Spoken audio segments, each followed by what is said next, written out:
I would like to thank our hosts again, and thank all of you for being here, and thank my fellow candidates here. This is a very important process, and I'm glad you're all here participating. I am the candidate with experience, and I get results. For over a decade, I have dedicated my life to putting my community first, through policy problems, through politics, on behalf of my community, and winning. With my work at HealthLink and Wenham Lake Watershed Association, I have gained a great deal of experience. I have identified policy problems, I have organized the grassroots, and I have worked my way through the legislature and gotten results. As your state representative, I will employ these same strategies and tactics on your behalf. If you want a representative who not only understands the policy and the legislative process and have actually made it work for you, then I am your candidate. If you want a representative who will hit the ground running on day one, as the budget hits the floor, then I am your candidate. If you want a representative who will listen to your concerns and then act on your behalf, then I am your candidate. If you want a representative who has put the interest of her community first and foremost over the last 10 years, I am the only candidate with this experience and the only candidate who will get results. In this room, there are Republicans, Democrats, and Independents. And throughout this process, we may have disagreements, political differences. But on local matters, I can assure you that as your state representative, if I have the honor to be so, I will represent all of us. I have the experience, I care very deeply, and you will see results. Thank you very much.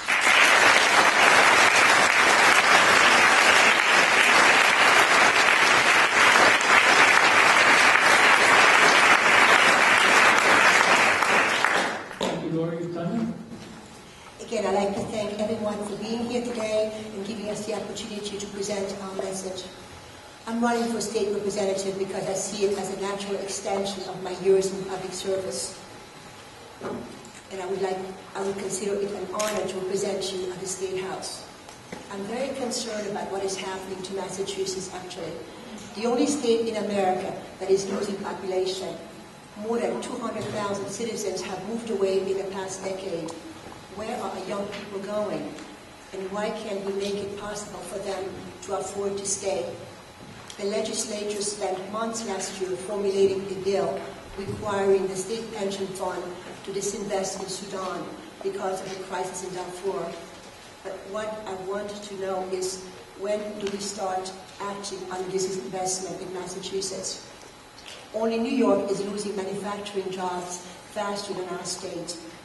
And one economist recently described the phenomenon of New England companies being bought out by foreign investors, more than 70 last year alone, as the largest tax sale in the world.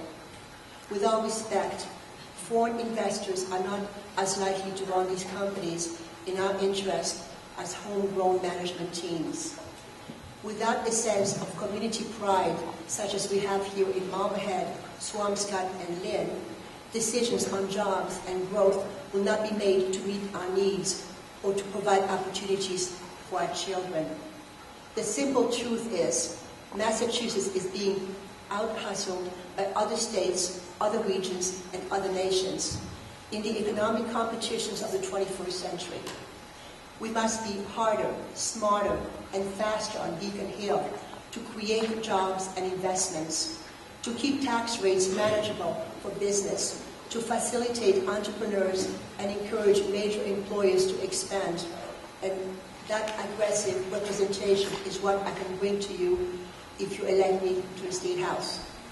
The quality of our schools, the quality of our lives depend on economic development, and at this moment, charitably, all I can say is that I see lots of well-intentioned time and energy spent on leisurely pursuits such as bike path and Sunday skateboard path on store drives.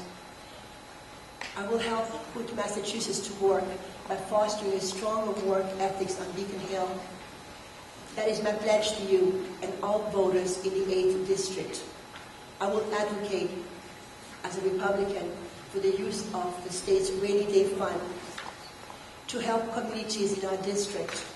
get the local aid they need to provide essential services and quality schools, enabling them to keep their tax rates manageable for young families and elderly homeowners.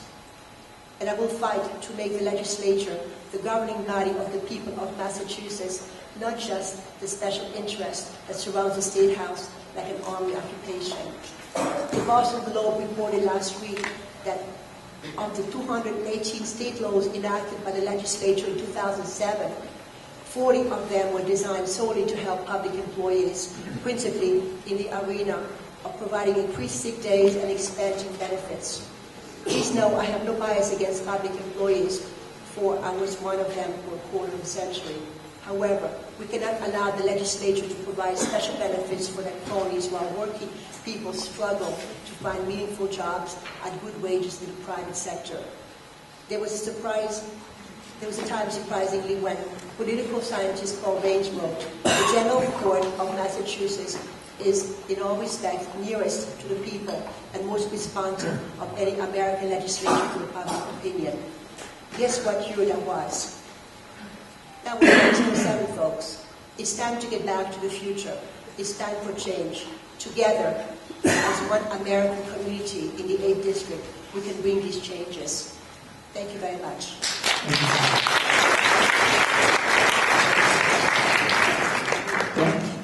Mr. Moderator, and again, ladies and gentlemen, thank you very much for having us here today and allowing me to speak and address you all. I don't need any notes. I don't need any script. Hope you noticed I really didn't look at anything tonight. It was easy for me. Everything I need to know is in here and in here. I know these communities. I've lived in them. I've worked in them. My friends are here. My family's here. I know every single street in Marblehead. I know most of the streets in Swampscott. I know some streets in Lynn. I know that I care for this community. I know that I care for my friends and family members and for the new friends I'm about to meet. I'm a person, if elected, will give you my all. If I had to put that into hours, I don't know if I can do that. I will tell you that I'll be a full-time representative. Whatever it takes. If I have to work on weekends, I'll work on weekends. I'll do whatever it takes to get the job done. I promise you 3 things. I'll be hardworking, I'll be honest, and I will always be forthright. I will also go on to say that I will be accessible. I know that there have been issues in the past, and Tika, in speaking to the selectmen from both Marblehead and Swampscott, that accessibility became an issue. Not if I'm elected. They'll all have my cell phone number. I will be there at their disposal.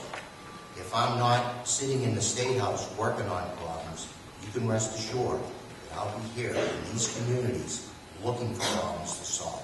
Thank you all very much.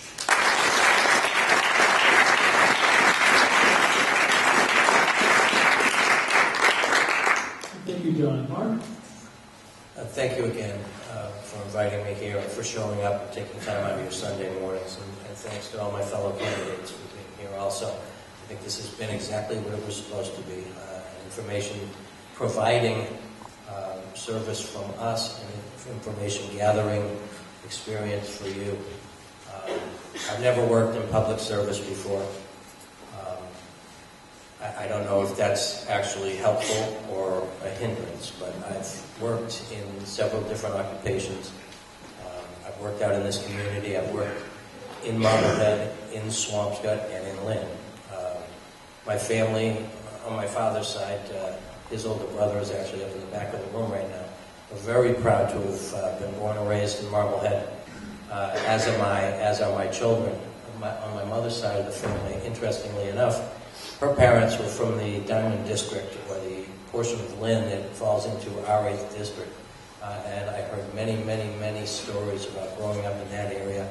And then they moved to Swampscott, and my mother was educated in the Swampscott public schools. I have really strong ties to this area. I actually did move from this area at one point when I was getting my master's degree. I think it was in my early 40s. I moved to Cambridge for 6 months. And It was interesting. I showed up at the local coffee shop one day here, and somebody looked at me and said, "Didn't you move to Cambridge?" And I said, "Well, yeah." They said, "Well, what are you doing here having coffee?" I said, "I always come here for coffee. It's my town." I would drive from Cambridge back to Marblehead and have coffee, and then go over to my job at the time in Salem. Some people thought that was strange. This is where I'm from. This is the town and the area that I care about. I bring to this position a wealth of experience out in the world, like probably most people here, working out amongst other people who are working. And I've worked blue collar jobs where I was out in the middle of the winter, freezing. I know John can relate to that. And I've worked as a white collar worker. I currently, as everybody knows, have a law office over in Salem. Neither one is easier than the other. Everybody who works faces challenges. Everybody who has children faces challenges. I spoke with somebody the other day and said, the kids in this town, everybody thinks they have it really well. These kids carry backpacks that are heavier than most of the toolboxes I had to carry when I was in the plumbing business. They're under stress, and I wish we had more time, because I would love to get into the challenge that are faced by our children in the schools, be it drugs or alcohol, or what they're going to do with their future, where they're going to go to school, if they're going to go to school. I would love to talk about our elderly population and the need that we have to take care of them and provide lower housing for them. I don't have that time. I want to thank everybody for being here, and I hope you'll look closer in the coming weeks and consider me as a candidate. Thank you.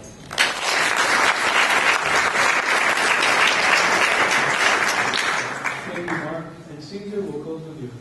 Thank you, Howard. And again, thank you for everyone being here. Thank you for Temple Emanu-el for the invitation for this very important forum. Thank you for being here. I'm a firm believer in the notion that if you're not part of the process, and if you're not engaged, then you're part of the problem. You folks are definitely part of the process, and part of the solution. And that's very important. That's why we're here today.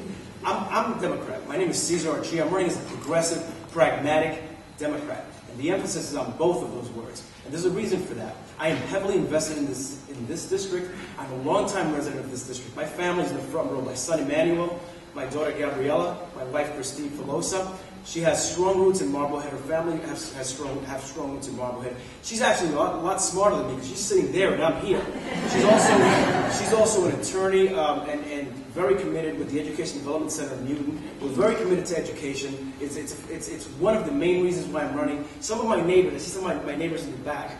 Our street, our neighbors, we're a microcosm of the entire district. And one of the things that I feel most strongly about is what's happening in our district. We have to do something. It is not right. We can do better, and we have to do better. Your next state representative has to be a working representative, has to be a strong, fighting advocate on Beacon Hill that can be a bridge between the district and Beacon Hill. I've done that my entire life. I've been a fighter since I was a kid. That is not news to me. Hard work is nothing foreign to me. I've worked every job imaginable, and I hope in a few minutes we can actually discuss this. I've delivered alfalfa sprouts in Greenwich Village. I've been a bicycle messenger in Manhattan. I worked at a mental hospital. I've done everything you can think of and something you can't. I have a certain work ethic because that was the blueprint that was provided to me by my parents. I intend on using my background, my experience, my legal training and experiences, my advocacy, in order to make a difference for this community, because I'm invested in this community. My wife is telling me to smile more. I'm actually a lot more affable than this, but I feel, I really feel strongly about these issues. My only regret today is that we actually do not have enough time to get to know each other better and actually to discuss these issues at length. I mean, 2 minutes for a 5-part issue is simply not enough. But I really thank everyone for being here, being part of the process, and I thank my fellow candidates. Thank you.